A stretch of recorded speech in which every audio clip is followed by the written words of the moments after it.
हिंदू एकता आंदोलन सांगली जिल्ह्याच्या वतीने स्वर्गीय बाळासाहेब ठाकरे चौक सांगली येथे पश्चिम बंगालमधील मुर्शिदाबाद जिल्ह्यातील हिंदूंच्यावर झालेल्या हिंसाचार विरोधात संतप्त निदर्शने करण्यात आली। यावेळी बोलताना हिंदू एकता आंदोलन प्रदेशाध्यक्ष माजी आमदार नितीन शिंदे म्हणाले की संसदेच्या दोन्ही सभागृहात वक्फ सुधारणा विधेयक बहुमताने मंजूर झाला असताना पश्चिम बंगालमधील मुर्शिदाबाद जिल्ह्यामध्ये वक्फ सुधारणा विधेयकाच्या विरोधात निघालेल्या मोर्चाच्या वेळी हिंदूंच्या घरावर हल्ले करून घर पेटवली जातात, मंदिराच्या वर हल्ले करून मूर्त्या फोडल्या जातात, हिंदूंना पश्चिम बंगाल सोडून जा अशा धमक्या दिल्या जातात व त्यांच्यावर सशस्त्र हल्ले करून त्यांना जखमी केले जाते। या सर्व गोष्टींना विधेयकाला विरोध करणारी मुख्यमंत्री ममता बॅनर्जी मुस्लिमांच्या मतासाठी पाठिंबा देत आहे। मुर्शिदाबाद जिल्ह्यातील 650 कुटुंबांना घर सोडून जायची वेळ आली। केंद्र सरकारने या गोष्टीवर हस्तक्षेप करून ममता बॅनर्जीचे सरकार बरखास्त करून राष्ट्रपती राजवट लागू करावी। देशद्रोही दंगलखोरांना चिरडण्यासाठी लष्करी बळाचा वापर करावा। राज्यातल्या हिंदुत्ववादी सरकारने देशाच्या पंतप्रधानांकडे पश्चिम बंगालच्या हिंदूंचे संरक्षण करण्यासाठी आग्रह धरावा अशी मागणीही करण्यात आली। यावेळी बोलताना शहर जिल्हाध्यक्ष संजय जाधव म्हणाले की आज ते पश्चिम बंगालमध्ये घडते ते महाराष्ट्रामध्ये घडायला वेळ लागणार नाही, तरी हिंदूंनो या विरोधामध्ये ताकदीने रस्त्यावर उतरले पाहिजे। यावेळी दत्ता भोकरे, मनोज साळुंखे, पैलवान प्रदीप निकम, अनिरुद्ध कुंभार, राजू जाधव, अवधूत जाधव, सोमनाथ घोडके, प्रकाश चव्हाण, शिवाजी पाटील, यश पाटील, अभिमन्यू भोसले, शांताराम शिंदे, रवी वाधवणे, प्रथमेश शेटे, नारायण हंडे, अजय कुमार वाले, बाळासाहेब बेलवलकर, सुभाष धमाल, प्रसाद रिसवडे, अरविंद यत्नाळे, दिग्विजय शिंदे, शुभम गवळी, संतोष माळी इत्यादी हिंदू एकताचे पदाधिकारी उपस्थित होते। पश्चिम बंगालचा दुसरा बांगलादेश होऊ देणार नाही आणि पश्चिम बंगालमध्ये हिंदूंच्यावर जे हल्ले सुरू आहेत ते हल्ले ताबडतोब थांबवा।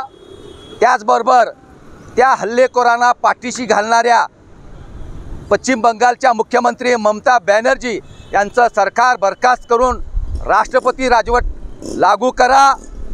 या मागणीसाठी हिंदू एकता आंदोलनाच्या वतीनं आज सांगली जिल्ह्यामध्ये निदर्शनं आयोजित केलेले आहेत। देशाच्या संसदेमध्ये वक्फ सुधारणा विधेयक बहुमतानं मंजूर झालेलं असताना काही कट्टरपंथीय मुस्लिम त्या ठिकाणी आम्ही हे मंजूर झालेलं सुधारणा विधेयक मानत नाही, देशापेक्षा आमचा धर्म मोठा आहे अशा पद्धतीच्या वल्गना करून संपूर्ण देशभर मोर्चा काढतंय। तशाच पद्धतीचा मुर्शिदाबाद जिल्ह्यामध्ये पश्चिम बंगालमध्ये जो मोर्चा निघाला होता त्या मोर्चामध्ये हिंदूंच्या घरावर, दुकानांच्यावर, वस्त्यांच्यावर हल्ले केले, हिंदूंना जखमी केलं, मंदिरातल्या मूर्त्या फोडल्या, हिंदूंच्या घरांची जाळपोळ केली। 1-2 नाही 200 ते 250 हिंदूंना घरं सोडून जायची वेळ आली, निर्वासित व्हायची वेळ आली, बहुसंख्य हिंदू असलेल्या वस्त्यामध्ये जाऊन राहायची वेळ आली। बांगलादेशासारखी दुसरी परिस्थिती, दुसरा देश या देशामध्ये पश्चिम बंगालमध्ये निर्माण होतोय काय अशी परिस्थिती असताना सरकार करतंय काय? वेळ पडल्यास लष्कर घुसवा, परंतु ह्या संविधानाविरोधात सुरू असलेली ही आंदोलनं कट्टरपंथीय मुस्लिमांची ही मोडून काढा। मदरशामध्ये आणि मशिदीमध्ये 15 ते 16 वर्षाच्या पोरांना शिक्षण देऊन हिंदूंच्या अंगावर त्या ठिकाणी सोडलं जातं आहे। या एका गोष्टीमुळं संपूर्ण देश पेटल्याशिवाय राहणार नाही।